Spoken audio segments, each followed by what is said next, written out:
أعوذ بالله من الشيطان الرجيم بسم الله الرحمن الرحيم السلام عليكم ورحمة الله وبركاته. நம்ம சென்ற வகுப்பில் குர்ஆனுக்குள்ளே நுழைவதற்கான முன் தயாரிப்பான மனநிலைகளை பற்றி பார்த்தோம்.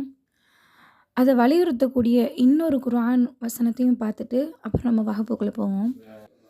2வது அத்தியாயம் 257 260வது வசனம் வரை, அல்லாஹு வலியுல்லதீன ஆமனு யுஹ்ரிஜுஹும் மினதுலுமாத்தி இலன்னூர்.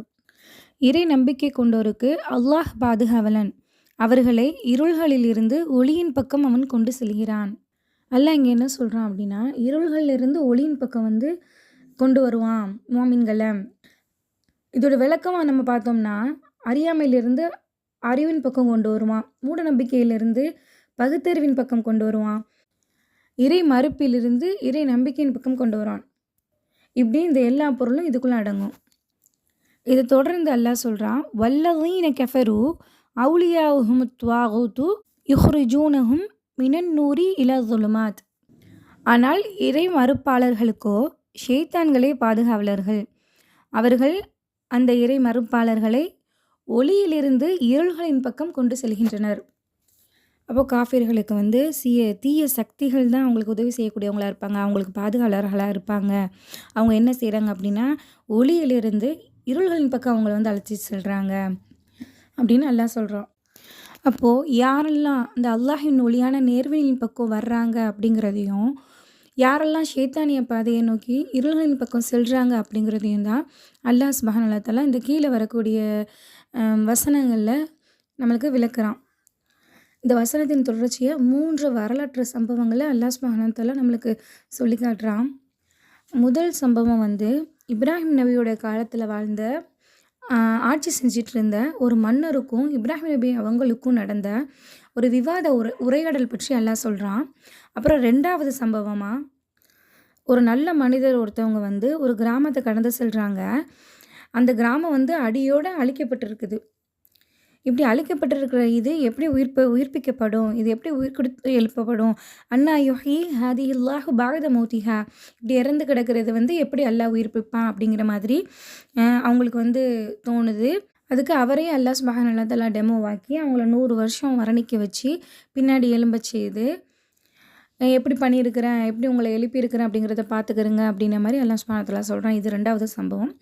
3வது சம்பவம் இப்ராஹிம் அலைஹிஸ்ஸலாம் ரொப்பி அரினி கைஃப துஹீல் மௌதா, நீ எப்படி மரணிச்சவங்களை உயிர்ப்பிக்கிறா, அது எனக்கு காட்டு அப்படின்னு சொல்லிட்டு கேட்பாங்க. அப்போ அல்லாஹ் கேட்பான், கால அவலம் துமின், நீ நம்பிக்கை கொள்ளலையா அப்படின்னு சொல்லிட்டு நல்லா கேட்பான். அதுக்கு இப்ராஹிம் அலைஹிஸ்ஸலாம் சொல்லுவாங்க, பலா வலாக்கில் யத்மஇன்ன கல்பி, இல்லை நம்பிக்கை கொள்ளாமல் இல்லை, என்னோட உள்ள அமைதி அடைகிறதுக்காக தான் நான் கேட்குறேன் அப்படின்னு சொல்லிட்டு சொல்லுவாங்க. அப்புறம் அல்லாஹ் சொல்லுவான், 4 பறவைகள் எப்படிங்க, அது 4 மலைகள் மீது அதை வைங்க, அதை அறுத்து 4 மலைகள் மீது வச்சுட்டு நீங்கள் கூப்பிடுங்க, அது உங்ககிட்ட வரும். இப்படி தான் நான் இறந்தவர்களை உயிர்ப்பிக்கிறேன் அப்படின்னு அல்லாஹ் சொல்லி காட்டுவான். அப்போது அசத்தியத்திலிருந்து சத்தியத்துக்கு வர்றவங்க யார், எதனால் வாராங்க, யாருக்கு நேர்வழி கிடைக்குது, யாருக்கு நேர்வழி கிடைக்காம போகுது, அந்த நேர்வழியில் உச்சபட்சமான நேர்வழியை எப்படி நம்ம அடைஞ்சிக்கிறது என்ற விஷயங்கள் தான் இந்த 3 வரலாறுகளிலிருந்தும் பேசப்படுது. இப்போ முதல் சம்பவத்தை நம்ம பார்த்தோம் அப்படின்னா, அவனுக்கு அல்லாஹ் சுப்ஹானஹு வ தஆலா ஆட்சி, அதிகாரம், செல்வாக்கு இப்படி எல்லாத்தையுமே கொடுத்துருந்தான். அவன்கிட்ட போய் இப்ராஹிம் அலைஹிஸ்ஸலாம் அவங்க பிரச்சாரத்தை முன்வைக்கிறாங்க. அந்த சபையில் எவ்வளோ விஷயங்கள் பேசப்பட்டிருக்கலாம், ஆனால் அதில் முக்கியமான விஷயத்தை மட்டும் அல்லாஹ் நம்மளுக்கு சொல்லி காட்டுறான். அப்போ இப்ராஹிம் அலைஹிஸ்ஸலாம் அவன்கிட்ட சொல்கிறாங்க, ரொப்பி அல்லஸி யுஹி வ யுமீத், என்னுடைய இறைவன் தான் மரணிக்க செய்கிறான், அவன் தான் உயிர்ப்பிக்கவும் செய்கிறான் அப்படின்னு சொல்லிட்டு சொல்லுவாங்க. அதுக்கு அந்த மன்னன் சொல்லுவான், நானும் தான் அதை செய்வேன் அப்படின்னு சொல்லிட்டு சொல்கிறான். அப்போ உடனே இப்ராஹிம் அலைஹிஸ்ஸலாம் சொல்லுவாங்க, ஃப இன்னல்லாஹ யஅதி பிஷம்சி மினல் மஷ்ரிகி ஃபஅதி பிஹா மினல் மக்ரிப், அல்லாஹ் சூரியனை கிழக்கிலிருந்து உதிக்க செய்கிறான், நீ அதை மேற்கிலிருந்து உதிக்க செய் அப்படின்னு சொல்லிட்டு இப்ராஹிம் அலைஹிஸ்ஸலாம் சொல்லுவாங்க. ஃபபுஹித அல்லதி கஃபர், அப்போது உடனே அவன் அந்த காஃபிர் மறுத்த அந்த காஃபிர் வாயடைச்சு போனான் அப்படின்னு சொல்லிட்டு அல்லாஹ் சுப்ஹானஹு வ தஆலா சொல்லி காட்டுறான். தான் எல்லாம் தன்னால் எதையும் செய்ய முடியும் அப்படின்னு சொல்லிட்டு இருமாப்போட இருந்த அந்த மன்னன்கிட்ட இப்படி சொன்னதும், அதை நம்மளால் செய்ய முடியாது தானே அப்படின்னு நினச்சி அவன் வாயடைச்சு போனான். அப்போ சத்தியம் என்ன அப்படிங்கிறது அவன் புரிஞ்சதுனால தான் அவனால் எதுவும் பேச முடியாமல் அவன் வாயடைச்சு போனான். இருந்தாலும் அந்த சத்தியத்தை அவன் ஏற்றுக்கிட்டானா? சத்தியத்தை அவன் ஏற்றுக்கல. இறுகி போன உள்ளம் படைச்சவங்க எந்த ஆதாரத்தை நம்ம முன் வச்சாலும் அவங்களுடைய உள்ளம் அதை ஏற்றுக்கிறாது. அவங்களுக்கு நேர்வழியான பாதையும் தெரியாது. இந்த மாதிரி இருமா போல இருக்கக்கூடியவங்களுக்கு அல்லாஹ்வும் நேர்வழி காட்டுறதில்ல. அவனுடைய பெருமையும் அவனுடைய ஆணவமும் அவனை இந்த சத்தியத்தின் பக்கம் திரும்ப விடலை. ஆணவத்திலையும் பிடிவாதத்திலையும் இருக்கிறவங்களுக்கு நேர்வழி கிடைக்கல. இதற்கு அடுத்து 2வதாகவும் 3வதும் அல்லாஹ் சொல்லக்கூடிய அவங்களுக்கு இயல்பாக ஒரு சந்தேகம் வருது, ஒரு கேள்வி வருது. எப்படி நடக்கும்? எப்படி இறந்தவங்களை உயிராக்குவான்? எப்படி அவங்க அந்த மாதிரி வர்றாங்க அப்படின்ட்டு அந்த சந்தேகம் தனக்கு நிவர்த்தி ஆகணும் அப்படின்னு சொல்லிட்டு அவங்க எதிர்பார்க்குறாங்க. இப்போ இந்த கேள்வியை இந்த பிரித்து பார்த்தோம் அப்படின்னா மக்கத்து காஃபிர்கள் கேட்ட கேள்வி மாதிரி தான் இதுவும் நம்மளுக்கு தோணும். எல்லா நபிமார்கள்ட்டையும் அந்த நபிமார்களை மறுத்தவங்க கேட்ட கேள்வியே இந்த மாதிரி கேள்விகள் தான்.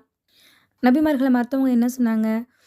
இதா குன்னா இதாமோ ஒரு உஃபாதன் இன்னால மபூசூன ஹல்கன் ஜதீதா, நாம் இறந்து மக்கி போனவைகளாகவும் எலும்புகளாகவும் ஆகிவிட்டாலும் மீண்டும் ஒரு புதிய படைப்பாக நாங்கள் எழுப்பப்படுவோமா அப்படின்னு கேள்வி கேட்டு மறுத்தாங்க. அவங்க இந்த கேள்வியை சந்தேகமாக கேட்கல. நடைமுறைக்கு இதெல்லாம் சாத்தியமா? இதெல்லாம் எப்படி நடக்கும்? இறந்தவங்க எப்படி உயிராக வருவாங்க? அப்படின்ன மாதிரி நம்பிக்கையே கொள்ளாமல் உண்மையை மறுத்து துளியும் அதை ஏற்றுக்கிற மனப்பான்மை இல்லாமல் அதை கேட்டாங்க. அப்போது இந்த மாதிரி நபிமார்களை மறுத்து அந்த மக்கள் கேட்டதுக்கு அல்லாஹ் சுப்ஹானஹு வ தஆலா ரொம்ப அழகான ஆணித்தரமான ஒரு பதிலை கொடுத்தான். முதல்ல படைச்ச இறைவனுக்கு திரும்பவும் படைப்பது கஷ்டமா அப்படின்ற மாதிரி அல்லாஹ் சுப்ஹானஹு வ தஆலா அங்கே கேள்வி வச்சான். அப்படி கேட்டும் அவங்களுக்கு நேர்வழி கிடைச்சிச்சா அப்படின்னு பார்த்தா நேர்வழி அவங்களுக்கு கிடைக்கல. இப்போது இந்த நல்லடியார் அதே கேள்வியை தான் கேட்குறாங்க. ஆனால் அவங்கள்ட்ட அகம்பாவம் இல்லை, ஆணவம் இல்லை, மறுக்கிற மனநிலை இல்லை. குர்ஆனுக்கும் இறை நியதிக்கும் எதிராக நிற்கணும் அப்படிங்கிற உணர்வோடையும் அவங்க கேட்கல. இயல்பாக ஒரு சந்தேகத்தில் வரக்கூடிய அந்த கேள்வி அவளுக்கு அந்த கேள்வி தீர்க்கப்படணும் அப்படின்னு விரும்புகிறாங்க. அதுக்காக வேண்டி அவர் இறைவனிடத்தில் சரணடைகிறாரு. ஆணவமோ அகம்பாவமோ எதுவுமே இல்லாமல் உண்மையை விளங்கிக்கிறணும், அது என்னங்கிறது தெரிஞ்சுக்கணும் அப்படிங்கிற உணர்வோடு தான் அவங்க யோசிக்கிறாங்க. இது எப்படி அப்படின்ட்டு இப்படியான ஒரு மன உணர்வோடு இறைவனிடத்தில் சரணடையும் போது அவங்களோட சந்தேகத்தை தெளிவுபடுத்தி அவங்கள உயர்வுக்கு கொண்டு வர்றது அல்லாஹ் தன்னோட பொறுப்பு அப்படின்னு சொல்லிட்டு சொல்கிறான். அப்போது அவருக்கு ஏற்பட்ட அந்த சந்தேகத்தை அவரை வச்சு அல்லாஹ் சுப்ஹானஹு வ தஆலா நிவர்த்தி செய்கிறான். அப்புறம் அல்லாஹ் ஃபஅமாதஹுல்லாஹு மிஅத ஆமின், 100 ஆண்டுகளை அல்லாஹ் அவங்கள மரணிக்க செய்கிறான். சும்ம பஅஸ, பின்னாடி எழுப்புறான். 100 ஆண்டுகளுக்கு பின்னாடி எழுப்புறான். அல்லாஹ் அவங்கள எழுப்பி அவங்களோட உணவை காட்டுறான், அவங்களுடைய அந்த கழுதையை காட்டுறான். இது எல்லாத்தையும் காட்டி அவங்களுக்கு பதில் அடிச்சுட்டு அவங்களுக்கு பதில் கிடைச்ச உடனேயே அவங்க சொல்கிறாங்க, கால அஅலமு அன்னல்லாஹ அலா குல்லி ஷைஇன் கதீர், அல்லாஹ் எல்லா காரியங்களுக்கும் ஆற்றல் படைத்தவன் என்பதை நான் அறிந்து கொண்டேன் அப்படின்னு சொல்லி இறைவன்கிட்ட அவர் சரணடைகிறாரு. அல்லாஹ்வின் ஏற்பாட்டை புரிஞ்சுக்கிறாரு. 3வது சம்பவம் இப்ராஹிம் அலைஹிஸ்ஸலாம் அவங்களுடையது. அவங்க அல்லாஹ்ட்ட கேட்ட விஷயம், வஇது கால இப்ராஹீமு ரப்பி அரினி கைஃப துஹீல் மௌதா, என் இறைவனே இறந்தவர்களை எவ்வாறு நீ உயிர்ப்பிக்கிறாய் என்பதை எனக்கு காண்பிப்பாயாக அப்படின்னு சொல்லிட்டு இப்ராஹிம் அலைஹிஸ்ஸலாம் கேட்டாங்க. இப்ராஹிம் அலைஹிஸ்ஸலாம் அவங்க எந்த ஒரு சந்தேகத்திலும் கேட்கல. அவங்க உறுதியான இறை நம்பிக்கையாளராக இருந்தாக மிகப்பெரிய நபியாக இருக்கிறாங்க. அவங்களுக்கு எப்படி சந்தேகம் வரும்? அவங்களுக்கு சந்தேகம் அப்படிலாம் எதுவும் இல்லை. இப்ராஹிம் அலைஹிஸ்ஸலாம் அவங்கள பற்றி அல்லாஹ் சொல்லும்போது, ஓகே தாலிக நுரி இப்ராஹீம் மலக்கூத்த சமாவாத்தி வல் அருள், வானங்கள் பூமியின் அரசாட்சி எவ்வாறு நிகழ்கிறது என்பதை அவருக்கு நாம் காட்டினோம் அப்படின்னு சொல்கிறான். அப்போ இப்படிப்பட்ட இப்ராஹிம் நபிக்கு சந்தேகம் நெருடல் அப்படின்லாம் சொல்லிட முடியாது. அதையும் தாண்டி அவங்க தன்னோட உள்ளம் விரிவடையணும் அப்படின்னு ஆசைப்பட்டாங்க. அல்லாஹுடைய அந்த பேரற்புதங்களால் தன்னுடைய உள்ள அமைதி அடையணும் அப்படின்னு நினச்சாங்க. கால அவலம் துமின், நீ நம்பலையா அப்படின்னு சொல்லிட்டு அல்லாஹ் கேட்கும்போது, கால பல வலக்கின் யத்மஇன்ன கல்பி, அப்படிலாம் இல்லை அல்லாஹ், நான் என்னுடைய உள்ள அமைதி அடைகிறதுக்காக தான் இதை கேட்குறேன் அப்படின்னு இப்ராஹிம் அலைஹிஸ்ஸலாம் அவங்க சொல்கிறாங்க. அல்லாஹ் அவங்களுக்கு அதற்கான அத்தாட்சிகளை காமிச்சான் அப்படின்னு சொல்லிட்டு, உன் உள்ள அமைதி அடைகிறதுக்கு இதை நீ தெரிஞ்சிக்க அப்படின்னு சொல்லிட்டு அல்லாஹ்வும் அந்த விஷயங்களை காட்டினான். அப்போது இதில் நம்ம வந்து கவனிக்க வேண்டிய விஷயம் என்ன அப்படின்னா, எந்த அளவுக்கு நம்ம தாழ பணிகிறோம், அல்லாட்ட எந்த அளவுக்கு நம்ம போய் சரணடைஞ்சு போகிறோம் அப்படிங்கிறது தான். அப்போது இருமாப்போட இருக்கிறவங்களுக்கு குர்ஆன் தன்னோட பொக்கிஷத்தை திறக்காது. எவ்வளோ பெரிய சான்றுகளை நம்ம கொண்டு வந்து வச்சாலும் அவங்களுடைய உள்ளம் திறக்காது. அவங்க வந்து நேர்வழி பெறவும் மாட்டாங்க. சத்தியத்தை அடையவும் மாட்டாங்க. உண்மையை உணரவும் மாட்டாங்க. அப்போது நம்ம மனசை எப்படி நம்ம தயார்படுத்தணும் அப்படின்னா, இப்ராஹிம் அலைஹிஸ்ஸலாம் அவங்க எப்படி அவங்களுடைய உள்ளத்தை தயார்படுத்துனாங்களோ அந்த மாதிரி தயார்படுத்தணும். சந்தேகம் வருதா? கேள்விகள் நம்மளுக்கு வருதா? அப்போ அந்த கேள்விகளை வந்து பணிவு நிறைஞ்ச ஒரு அடியான் அல்லாஹ்வுக்கு முன்னாடி முன்வைக்கிற மாதிரி நம்ம முன்வைக்கணும். அப்படி இல்லாமல் இது எப்படி சாத்தியமாகும் அப்படின்னு நினச்சா அது ஆணவம், திமிரு. சில பேர் என்ன செய்வாங்க அப்படின்னா, ஒரு அறிஞர்கிட்ட கேட்குற மாதிரி அல்லாஹ்ட்ட கேள்வி கேட்பாங்க. இதுக்கெல்லாம் காரணம் என்னன்னு பார்த்தா, அந்த கேள்விகளை குறித்த அறியாமையும், குர்ஆனை எப்படி அணுகுவது அப்படிங்கிற குறித்த அறியாமையின் காரணமாக ஏற்படுற விளைவுகள் தான் இதெல்லாம். இப்படிலாம் இல்லாமல் மனசை அதுக்கு முழுசாக ஒப்படைச்சி முழுசாக நம்ம சரணடைஞ்சா ஏதோ ஒரு வழியில் தெளிவுபடுத்தி அவங்க மனதை அமைதிப்படுத்தி அவங்கள நேர்வழியின் பக்கம் எல்லாம் அழைச்சிட்டு வந்த மாதிரி அல்லாஹ் நம்மளையும் அந்த நேர்வழியின் பக்கம் அழைச்சிட்டு வருவான். இந்த எல்லா விஷயங்களும் குர்ஆனுடைய வரலாறுகள்ல இருந்தும் அதனுடைய உதாரணங்கள்ல இருந்தும் நம்ம விளங்கி புரிஞ்சுக்கிட்ட விஷயங்கள். ஆனால் குர்ஆன் ஒரு விஷயத்தை நேரடியாகவே நம்மள்ட்ட சொல்லுது. இப்படி இருந்தால் இந்த மாதிரியான தகுதிகளோடு நீங்கள் இருந்தால் உள்ளே வாங்க, இல்லைன்னா நீங்கள் வராதையே வெளியே போங்க அப்படின்னு சொல்லிட்டு குர்ஆன் சொல்லுது. ஒரு சில பண்புகளை பற்றி குர்ஆன் நம்மகிட்ட வந்து பேசுது. அதுவும் வந்து ஒரு வகையான மனநிலை தான். அந்த மனநிலையோடு சேர்ந்து அதை அடையாளம் படுத்துகிற செயல்நிலைகளும் இருக்குது. அந்த மனநிலை நம்முடைய செயல்களில் வெளிப்படும். நம்மளுடைய செயல்களை சரி செய்வதன் வழியாக மனதை நம்ம சரி செய்யணும். மனதை சரி செய்வதன் வழியாக செயல்களை சரி செய்யணும். இந்த ரெண்டுமே ஒன்றோடொன்று பின்னி பிணைந்தது. இப்போ குர்ஆனுக்குள்ளே நம்ம என்ட்ரி ஆகும்போது குர்ஆன் அருளப்பட்ட விதம் எப்படி இருக்கும்னா, இப்போது சூரத்துல் அலக் இக்ரா பிஸ்மி ரப்பிக்கல் லதி அதுதான் குர்ஆன் வந்து முதல் அருளப்பட்ட வசனம் அதுதான். ஆனால் அந்த வசனங்கள் எப்படி இருக்கும்னா, அந்த அத்தியாயம் எப்படி இருக்கும்னா, கடைசியில் நம்ம வச்சுருக்க 96வது அத்தியாயமாக தான் இருக்குது. ஆனால் ஃபாத்திஹா சூரா தான் முன்னாடி இருக்குது. ஆனால் ஃபாத்திஹா சூரா எப்போ இறங்கப்பட்டது அப்படிங்கிறதுக்கு சரியான செய்திகள் வந்து இல்லை. எந்த காலகட்டத்தில் இறங்கப்பட்டுச்சு அப்படிங்கிற விஷயம் நம்மளுக்கு தெரியல. ஆனால் அதுதான் அல்லாஹ் சுப்ஹானஹு வ தஆலா முன்னாடி கொண்டு வரான். முதல் அத்தியாயமாக இருக்குது. கிட்டத்தட்ட 9-10 வருஷங்களாக இறங்கின அந்த சூரத்துல் பக்கரா ரசூலுல்லாவுடைய கடைசி காலத்தில் கூட அதோடைய வசனங்கள் இறங்குச்சு. அந்த சூரத்துல் பக்கராவை வந்து 2வது அத்தியாயமாக இருக்குது. இது எல்லாத்துலேயும் பெரிய ஹிக்மத் இருக்க தான் செய்யுது. இப்போ சூரத்துல் ஃபாத்திஹாவை நம்ம எடுத்துக்கிட்டோம்னா அதில் அல்லாஹ் என்ன சொல்கிறான், நேர்வழியை கேட்குறோம் அல்லாட்ட. இஹ்தின ஸிராத்தல் முஸ்தகீம் அப்படின்னு அல்லாட்ட கேட்குறோம். நேரான வழி எங்களுக்கு காட்ட, அந்த வழி எப்படிப்பட்ட வழி, நீ யாருக்கு அருள் புரிந்தாயோ அந்த வழி, அந்த வழியில் இருக்கிறவங்க வந்து உன்னால் கோபிக்கப்படாதவர்கள், வழி தவறி செல்லாதவர்கள், அப்படி இருக்கிறவங்கள் வழி தான் அந்த வழி அப்படின்னு சொல்லிட்டு அல்லாஹ் சுப்ஹானஹு வ தஆலா சொல்கிறான். இப்படியே சொல்லிவிட்டு அதற்கு தொடர்ச்சி அல்லாஹ் சுப்ஹானஹு வ தஆலா அந்த சூரத்துல் பக்கராவில் சொல்கிறான், அலிஃப் லாம் மீம் ஸாலிகல் கிதாபு லா ரைப ஃபீஹ், இது வேதம், இதில் எந்த சந்தேகமும் இல்லை. இப்போ இது வந்து இறைவேதம் தான், இதில் எந்த ஒரு சந்தேகத்துக்கும் இடமே இல்லை அப்படின்னு சொல்லிட்டு அல்லாஹ் சுப்ஹானஹு வ தஆலா சொல்கிறான். திறந்த மனதோடு யார் இதை வாசித்தாலும் குர்ஆனில் இருந்தே இது இறைவேதம் தான் அப்படின்னு சொல்லிட்டு அதுக்கான சான்றுகளையும் ஆதாரங்களையும் பெற்றுக்கொள்ள முடியும். எந்த சூழ்நிலைகள் இருந்தாலும் சரி, எந்த விதமான துறைகளை சார்ந்தவங்களாக இருந்தாலும் சரி, யார் படித்தாலும் இந்த குர்ஆன் வந்து புரிஞ்சிக்கொள்ளக்கூடிய வகையில் தான் இருக்குது. அவரவர் அறிவுக்கு அவரவர் அனுபவத்துக்கு தகுந்த மாதிரி இந்த குர்ஆன் கண்டிப்பாக எல்லாருக்குமே புரிய தான் செய்யும். இன்னொருத்தவங்க சொல்லி தந்து தான் இந்த குர்ஆனை புரியணும் அப்படிங்கிறது இல்லை. குர்ஆனை நேரடியாக வாசித்தாலே இந்த உண்மையை எல்லாராலும் புரிஞ்சுக்க முடியும் அப்படிங்கிறத அல்லாஹ் சுப்ஹானஹு வ தஆலா ஸ்டார்டிங்லேயே சொல்லிட்டான். இது வேதம், இதில் எந்தவித சந்தேகமும் இல்லை அப்படிங்கிறது அல்லாஹ் சுப்ஹானஹு வ தஆலா தெளிவாக சொல்லிட்டான். இப்படி சந்தேகமே இல்லாமல் தெளிவாக இருக்கிற இந்த வேதத்தை மக்கள் ஏற்றுக்கிட்டாங்களா? இல்லை நபிகளார் காலத்தில் தான் ஏற்றுக்கிட்டாங்களா? இல்லை இப்போ தான் ஏற்றுக்கிட்டாங்களா? இப்போ சந்தேகத்துக்கு இடமே இல்லை அப்படின்னு சொல்லும்போது அதை ஏற்றுக்கிறணும். ஆனால் அது நடக்கலை. ஏன்னு அல்லாஹ் சுப்ஹானஹு வ தஆலா அடுத்த வசனத்திலேயே சொல்கிறான், ஹுதல் லில் முத்தகீன், இறையச்சம் உடையவர்களுக்கு தான் இதை நேர்வழி காட்டும் அப்படின்னு அல்லாஹ் சொல்கிறான். இன்னும் சொல்லப்போனால் அல்லாஹ் சுப்ஹானஹு வ தஆலா சொல்லி காட்டுறான், அல்லதீன ஆத்தைனாஹுமுல் கிதாப யஅரிஃபூனஹு கமா யஅரிஃபூன அப்னாஅஹும். யாருக்கு நாம் வேதத்தை கொடுத்தோமோ அவர்கள் தமது பிள்ளைகளை அறிந்து கொள்வதைப் போன்று இவரை அறிகின்றனர்.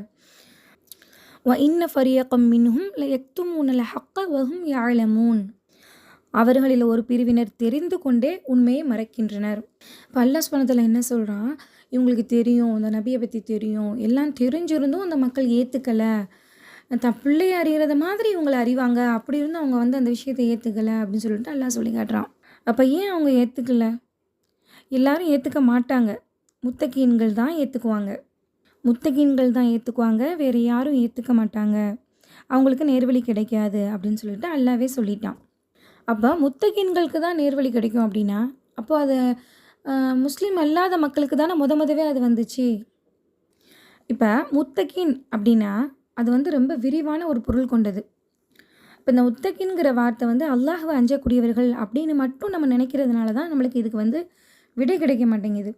இப்போ இந்த முத்தகீன் அதை எடுத்துக்கிட்டோம் அப்படின்னா அது வந்து பல நிலைகளை கொண்டதாக இருக்கும்.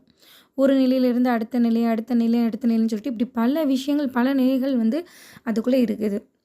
இப்போது அதோட முதல் நிலை என்ன அப்படிங்கிறத நம்ம பார்த்தோம் அப்படின்னா, முத்தகீன் அப்படிங்கிற சொல்லி இத்தகா அப்படிங்கிறதுலேருந்து தான் வந்திருக்குது. இந்த இத்தகா என்கிற சொல்லோட வேர் சொல் என்ன அப்படின்னு பார்த்தா வக்காயகி என்பது தான் அதோட வேர் சொல். இந்த வக்காக்கு மீனிங் என்ன அப்படின்னு பார்த்தோம்னாக்க காத்து கொண்டான், தற்காத்து கொண்டான். மொழி அடிப்படையில் இதோட மீனிங் வந்து தற்காத்து கொண்டான். எப்படி சொல்லலாம்? இப்போ தீமைகளிலிருந்து தற்காத்து கொண்டான், பாவங்கள்லேருந்து தன்னை தற்காத்து கொண்டான், இறை தண்டனைகளிலிருந்து தன்னை தற்காத்து கொண்டான், இந்த மாதிரி அர்த்தங்கள் வரும். இப்படி இந்த மாதிரி விஷயங்கள் எல்லாத்துல இருந்தும் நம்மளை தற்காத்து கொள்ளணும் அப்படின்னா இறைவனை பற்றிய உணர்வு, இறைவனை பற்றிய புரிதல், இறைவனை பற்றிய அறிவு, இறைவனை பற்றிய விழிப்புணர்வு, இது எல்லாமே யாருக்கு இருக்குதோ அவங்க தான் தன்னை தற்காத்து கொள்ள முடியும். இறைவனை பற்றிய அச்சம் மட்டும்தான் இதுக்கு இருக்கணும் அப்படிங்கிறது இல்லை. நம்ம பயத்தையும் தாண்டி, இறைவனுடைய அச்சத்தையும் தாண்டி பல பண்புகள் வந்து இதுக்கு காரணமாக இருக்கும். அல்லாஹின் மீது வைத்த அன்பாக இருக்கலாம், இல்லை அல்லாஹ் மீது வைக்க நம்ம தவக்குலாக இருக்கலாம், இல்லை அல்லாஹ்வுடைய திருப்தியை எதிர்பார்க்கிறதா இருக்கலாம், அல்லாஹ் நம்ம மேலே கோபப்பட்டுறக்கூடாது அப்படிங்கிறத எதிர்பார்ப்பாக இருக்கலாம். இப்படி இந்த மாதிரி எல்லா பண்புகளும், எல்லா உணர்வுகளும் யாருக்கு இருக்குதோ அந்த மனுஷன்தான் தன்னை தற்காத்துக்கிடுவான். இப்போ இந்த மாதிரி இறைவனை வந்து இப்படியான ஒரு விழிப்புணர்வுகளோட உணர்வுகளுக்கு தான் நம்ம வந்து முத்தகீன்கள் அப்படின்னு சொல்லிட்டு சொல்கிறோம். இப்போ மொழி அடிப்படையில் அதோடைய அர்த்தத்தை வச்சு நம்ம இவ்வளோ விஷயங்கள் பார்த்தோம். அப்போது சிந்திச்சு விளங்குற பொருளை இதிலேருந்து நம்ம எடுத்தோம் அப்படின்னா, உண்மையை ஏற்றுக்கிற மனநிலையோடு யார் இருக்கிறாங்களோ அவங்கள தான் இது குறிக்குது. எப்படி நம்ம தன்னை தற்காத்து கொண்டவனுக்கு வந்து இறைச்சமுடையவன் அப்படின்னு சொல்லிட்டு நமக்கு வந்து அர்த்தம் கொடுத்தோமோ, அது மாதிரி உண்மையை மறுக்காதவன், உண்மை எங்கே இருக்கோ அதை ஏற்றுக்கிறவன், சரியாக செய்யணும்னு நினைக்கிறவன், தப்பில் மாட்டிக்கக்கூடாதுன்னு நினைக்கிறவன், தப்பு செய்யக்கூடாதுன்னு நினைக்கிறவன், இப்படி சிந்தனைகள் இருக்கக்கூடியவங்களே முதல் நிலை இறைச்சவாதிகள் அப்படிங்கிற இடத்துக்குள்ளே கொண்டு வரலாம். ஏன்னா முத்தகீன்களில் பல நிலைகள் இருக்குதுங்கிறத நம்ம பார்த்தோம். அப்போது ஒரு பேசிக்கான ஒரு முத்தகீன் அப்படிங்கிற அடிப்படையில் இந்த மாதிரி இருக்கக்கூடியவங்கள எடுத்துக்கலாம். இப்போ ஒருத்தர் வந்து காஃபிராக இருக்கிறாரு, இஸ்லாத்தை அவங்க ஏற்றுக்கல. அப்போ அவருடைய உள்ளத்தில் வந்து குறைஞ்சபட்சமாக தப்பு பண்ணக்கூடாது, தீமையில் மாட்டிக்கக்கூடாது, தீங்குகள் எதுவும் யாருக்கும் செய்யக்கூடாது அப்படிங்கிற உணர்வு இருக்குது அப்படின்னா, கிட்டத்தட்ட இதுவும் ஒரு வகையான முத்தகீன் அடிப்படையில் தான் வரும், முதல் நிலையில் இருக்கக்கூடியவங்க. அப்போது இந்த மாதிரியான நிலையில் ஒருத்தர் வர்றாரு அப்படின்னா, இந்த மாதிரி ஆட்களுக்கு குர்ஆன் தன்னோட வழிகளை திறந்து காட்ட தயாராக இருக்குது.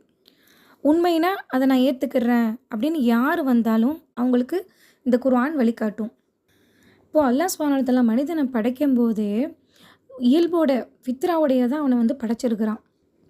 பொய் சொல்லக்கூடாது, உண்மை தான் பேசணும், வாக்குறுதி மீறக்கூடாது, சர்வ வல்லமையும் படைப்பாளன் ஒருவன் தான் இருக்கிறான் அப்படிங்கிற விஷயத்தைலாம் மனிதனுக்குள்ளேயே இயல்பாகவே வச்சே தான் அல்லாஹ் சுப்ஹானஹு வ தஆலா அனுப்பியிருக்கான். அந்த மாதிரி இயல்புகளோடு இருக்கக்கூடிய மனிதன் உண்மையை தெரிஞ்சுக்கணும், எது உண்மைன்னு தெரியணும், நம்ம தப்பு செய்யக்கூடாது, தவறான வழியில் போகக்கூடாதுன்னு இப்படின்னு இயல்புகளோடு இருக்கக்கூடிய அந்த மனிதன், இந்த மாதிரி இயல்புடைய மனிதனோட குர்ஆனுடைய வசனங்கள் சேரும்போது தெளிவான உண்மையை எதிர்பார்த்துருக்கிற அந்த உள்ளம் வந்து நேர்வழி எது உண்மை எது அப்படிங்கிறத ஈஸியாக புரிஞ்சுக்கிறோம் பார்த்ததோடையே. இப்போது இந்த மாதிரி இயல்புகளை வந்து யார் செதைச்சி வச்சுருக்கிறாங்களோ, பொய்யான வாதங்களால், வீணான தர்க்கங்களால், கண்டதையும் கேட்டு கேட்டு கடவுள் இல்லை, குரங்குல மனுஷன் வந்திருக்கிறான் இப்படின்னு சொல்லிட்டு பல விஷயங்களுமே தேவையற்ற விஷயங்களையும் நம்பி தன்னோட இயல்பை தொலைச்சிட்டு இருக்கிறானோ, அப்படிப்பட்ட மனுஷனுக்கு வந்து நேர்வழி கிடைக்காது. இப்போ இயல்பான நிலையில் முதல் நிலையில் இருக்கக்கூடிய மனிதர்களை பற்றி பார்த்துட்டோம். ஆனால் இப்போ நாம் குர்ஆனிய வழிகாட்டுதல் நம்முடைய வாழ்வியலாக மாறணும் அப்படின்னு நம்முடைய வாழ்வியலை மாற்றுறதுக்காக இந்த குர்ஆனை அணுகக்கூடிய நம்ம எப்படி இருக்கணும்னா, ஒரு சாதாரண முதல் தரத்தில் இருக்கக்கூடிய அந்த மாதிரி ஆட்கள் போல இல்லாமல் ஒரு பவர்ஃபுல்லான முத்தகீன்களாக இருக்கணும். உயர்ந்த பண்புகளோடு கூடிய தக்குவாதாரிகளாக நம்ம இருக்கணும். ஏற்கனவே நம்ம பார்த்த மாதிரி அந்த எல்லா உணர்வுகளும் சேர்ந்து இருக்கணும். அல்லாஹுடைய அன்பு, அல்லாஹுடைய திருப்தி, அல்லாஹுடைய தவக்குல், இப்படி எல்லாமே நம்மள்ட்ட வந்து கலந்துருக்கணும். இது எல்லாமே வந்து ஒரு விதமான மனநிலை தான். இந்த மனநிலை நம்மளோட செயல்களில் வந்து பிரதிபலிக்கணும். நம்ம செயல்களில் பிரதிபலிக்கிறது என்ன அப்படிங்கிறத நம்ம பார்த்தோம்னா, அதற்கு அடுத்த வசனங்கள்லேயும் அல்லாஹ் சுப்ஹானஹு வ தஆலா சொல்லி காட்டுறான். அல்லதீன யுமினூன பில் கைபி வ யுகீமூன ஸ்ஸலாத்த வ மிம்மா ரஸக்னாஹும் யுன்ஃபிகூன். அந்த முத்தகீன்கள் எப்படிப்பட்டவங்க இருப்பாங்க அப்படின்னா, மறைவான விஷயங்களை அவங்க வந்து நம்பிக்கை கொள்வாங்க, மேலும் தொழுகையை நிலைநாட்டுவாங்க, அவங்களுக்கு நம்ம என்னத்தை வழங்கியிருக்கிறோமோ அதிலிருந்து அவங்க வந்து செலவு செய்வாங்க. இப்போ அல்லாஹ் சுப்ஹானஹு வ தஆலா முதல்லையே இந்த ஈமானை பற்றி சொல்லி காட்டுறான். இப்போ ஈமானுடைய சிறந்த நிலை வந்து தக்குவா தான். ஈமான் வந்து தக்குவாவோட பிணைக்கப்பட்டிருக்கிறது. அது மாதிரி அன்றாட நடைமுறைகளும் தக்குவாவோட பிணைக்கப்பட்டிருக்குது. நம்முடைய வணக்க வழிபாடுகள் தக்குவாவோட பிணைக்கப்பட்டிருக்கிறது.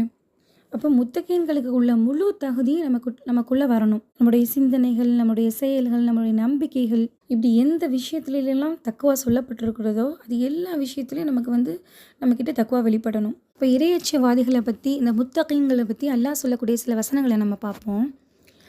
5வது அத்தியாயம் 57வது வசனத்தில் அல்லாஹ் சொல்கிறான், வத்தகுல்லாஹ இன் குன்தும் முஃமினீன். நீங்கள் வந்து இறை நம்பிக்கையாளர்களாக இருந்தால் அல்லாஹ்வை அஞ்சுங்கள் அப்படின்னு அல்லாஹ் சொல்கிறான். அப்போ நம்மளுடைய ஈமான் வந்து தக்குவாவோட கூடிய ஈமானாக இருக்கணும்.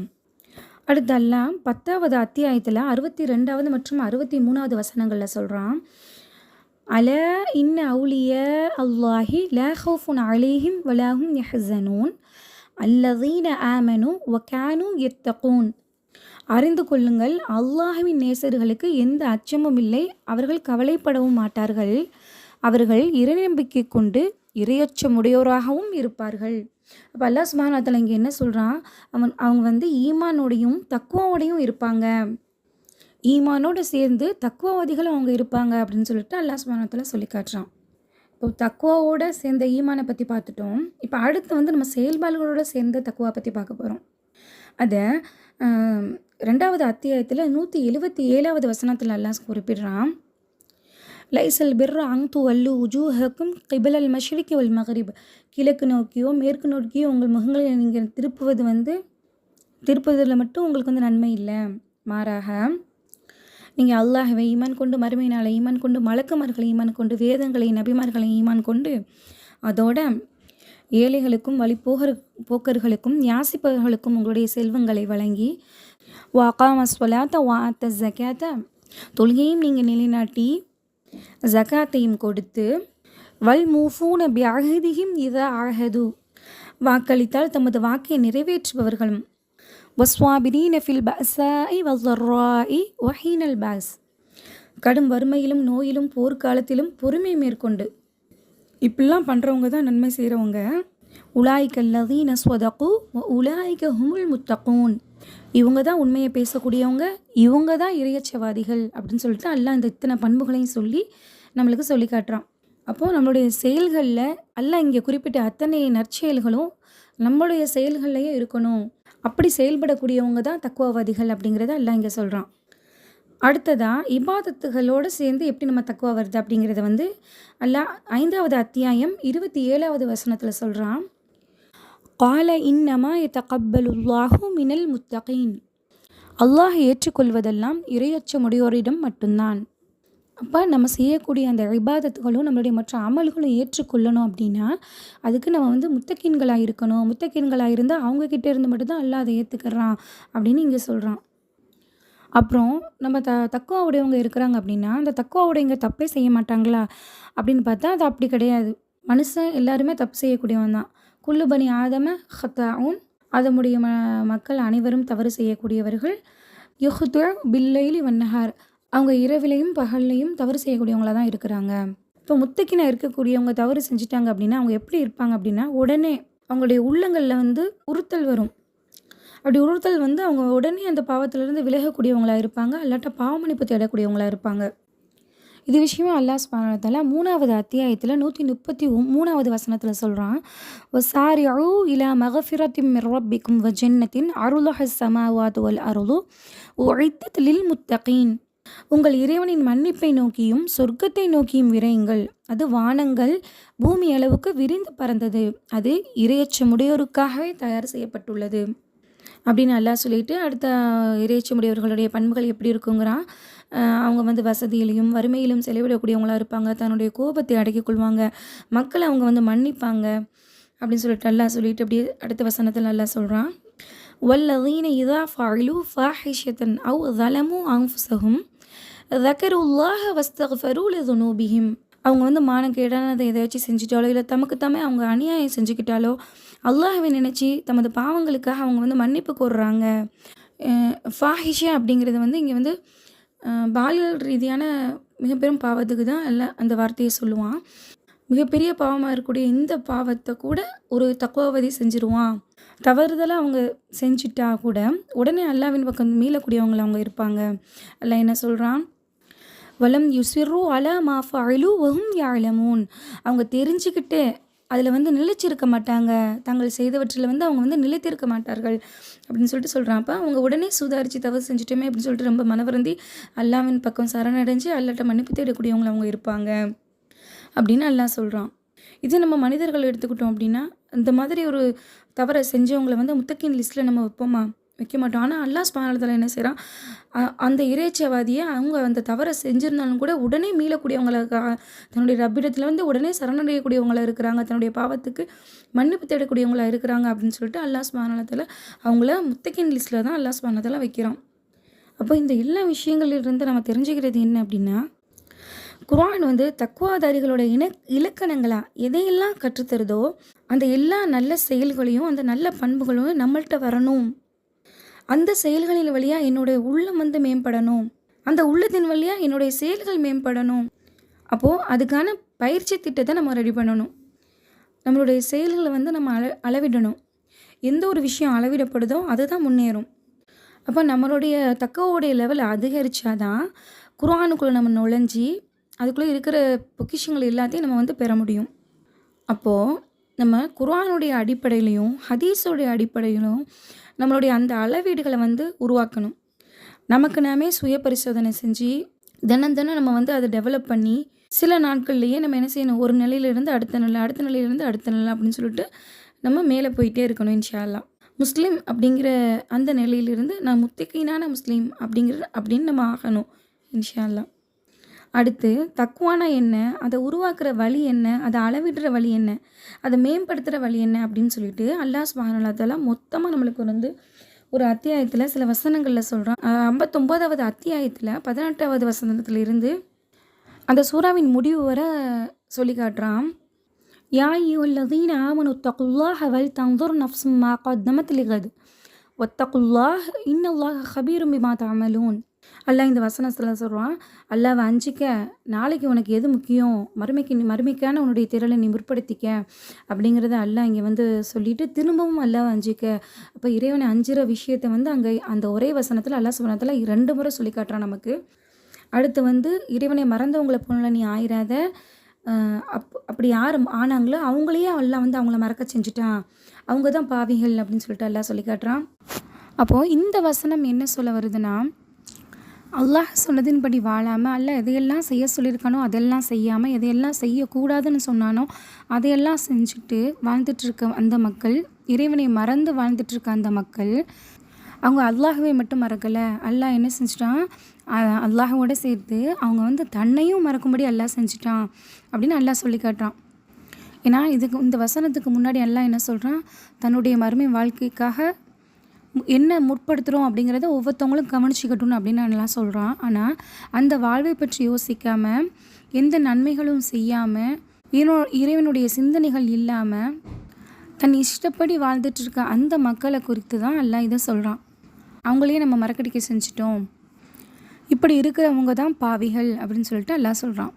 அடுத்த வசனத்தில் அல்லாஹ் சொல்கிறான், லா யஸ்தவி அஸ்ஹாபுன் நாரி வ அஸ்ஹாபுல் ஜன்னஹ் அஸ்ஹாபுல் ஜன்னதி ஹுமுல் ஃபாயிசூன். நரகவாசிகளும் சொர்க்கவாசிகளும் சமமாக மாட்டார்கள், சொர்க்கவாசிகளே வெற்றியாளர்கள். அப்போது இறைவனுக்கு அஞ்சி அவனுக்கு கட்டுப்பட்டு அவன் சொன்ன நல்ல விஷயங்களுக்கு கட்டுப்பட்டு நன்மைகளை செய்தவர்களும், இறைவனுக்கு கட்டுப்படாமல் அல்லாஹ்வையும் மறந்து அவர்கள் தங்களையும் தாங்கள் செய்ய வேண்டிய விஷயங்களையும் மறந்து வாழ்ந்தவர்களும் சமமாவர்களா? அதுதான் அல்லாஹ் சுப்ஹானஹு வ தஆலா இங்கே கேட்குறான். நரகவாசிகளும் சொர்க்கவாசிகளும் சமமாக மாட்டார்கள். அதுக்கு அடுத்த வசனமும் நம்ம ஏற்கனவே பார்த்தா அந்த மலை சம்பவம் வருது. அப்போ அந்த மலை எந்த அளவுக்கு இறைவனுடைய அச்சத்தினால அது துகள்களாக ஆகுது, தன்னையே தாழ்த்திக்கிறது, அவ்வளோ பணிச்சு அல்லாஹ்வுடைய அந்த கட்டளைக்கு அது அவ்வளோ கட்டுப்படுது அப்படிங்கிறத அல்லாஹ் சொல்லிட்டு, அதில் இந்த உதாரணத்தில் மனிதர்களுக்கு படிப்பினையை வச்சுருக்கிறத அல்லாஹ் சுப்ஹானஹு வ தஆலா சொல்லி காட்டுறான். என்ன அஞ்சிக்கன்னு சொன்ன ரப்பில் ஆலமீன் அதை தொடர்ந்து என்ன சொல்ல வரான், அவனுடைய தன்மைகளை சொல்லி காட்டுறான். நான் எப்படிப்பட்டவன் அப்படிங்கிறத பற்றி அல்லாஹ் சுப்ஹானஹு வ தஆலா பின்னாடி வரக்கூடிய இந்த வசனங்களில் விளக்குறான். தௌஹீதை அல்லாஹ் சொல்கிறான். முதல்ல எடுத்தவொடனே அந்த வசனங்கள் ஆரம்பத்தில் தௌஹீதை சொல்கிறான். என்னை தவிர வணக்கத்திற்குரியவன் யாருமே இல்லை அப்படிங்கிற விஷயத்த சொல்லிவிட்டு, மறைவானதையும் வெளிப்படையானதையும் நான் தான் அறிவேன் அப்படிங்கிறத சொல்லி காட்டுறான். நான் அளவில்லா அருளாளன், நிகரில்லா அன்புடையோன், நான் தான் அரசன், நான் தான் தூயவன், நான் தான் சாந்தி அளிக்கிறவன், நான் தான் பாதுகாப்பு தர்றவன், நான் தான் கண்காணிக்கிறவன், நான் தான் அடக்கி ஆள்றவன், நான் தான் வல்லமை மிக்கவன், நான் தான் பெருமை மிக்கவன், நான் தான் படைக்கிறவன், நான் தான் தோற்றுவிக்கிறவன், நான் தான் வடிவமைக்கிறவன் இப்படின்னு சொல்லிட்டு அல்லாஹ் சுப்ஹானஹு வ தஆலா தன்னை பற்றி நம்மளுக்கு விளக்குறான். இப்படியெல்லாம் சொல்லிட்டு கடைசியில் இறைவன் சொல்கிறான் தன்னுடைய திருநாமங்களை பற்றி சொல்லி முடிச்சுட்டு, வானங்கள் பூமி ஆகியவற்றில் இருப்பவை அனைத்துமே அவனை துதி செய்து கொண்டிருக்கின்றன. அப்போ அல்லாஹ் சுப்ஹானஹு வ தஆலா படைத்த அனைத்தும் அவனுக்கு கட்டுப்பட்டு தான் வாழ்ந்துட்டுருக்குது, இந்த மனிதர்களை தவிர. மனிதர்களுக்காக தான் அந்த உலகையே படைத்து உலகில் இருக்கிற அத்தனையுமே படைத்ததை ரப்பில் ஆலமீன் சொல்கிறான். ஆனால் அந்த அவனுக்காக படைக்கப்பட்ட அனைத்தும் நன்றி உணர்வுகளோடு அல்லாஹ்வை துதித்துக்கிட்டு இருக்குது. ஆனால் நம்ம தான் அந்த நன்றியை சரியான முறையில் செலுத்தாமல் இப்படி இருந்துகிட்ருக்குறோம். இப்போது அல்லாஹுக்கு நன்றியுள்ள நல்லடியார்களாக நம்ம எல்லோரும் இருக்கணும் இன்ஷா அல்லாஹ். அதற்காக நபி ஸல்லல்லாஹு அலைஹி வஸல்லம் அவங்களுக்கு நம்மளுக்கு கற்றுக் கொடுத்த துஆக்களையும் நம்ம கேட்கக்கூடியவங்களாக இருக்கணும். அல்லாஹும்ம அஇன்ன அலா ஸிக்ரிக வ ஷுக்ரிக வ ஹுஸ்னி இபாதத்திக். இறைவா, உன்னை நினைவு கூறுவதற்கும் உனக்கு நன்றி செலுத்துவதற்கும் உன்னை அழகிய முறையில் வழிபடுவதற்கும் எங்களுக்கு உதவி செய்வாயாக என்ற பிரார்த்தனை ரசூலுல்லாஹ் நம்மளுக்கு கற்று தந்திருக்காங்க. இன்ஷா அல்லாஹ் அதை கேட்கக்கூடிய வளமை படைத்தவங்களாக நம்ம இருப்போம். அல்ஹம்துலில்லாஹ்.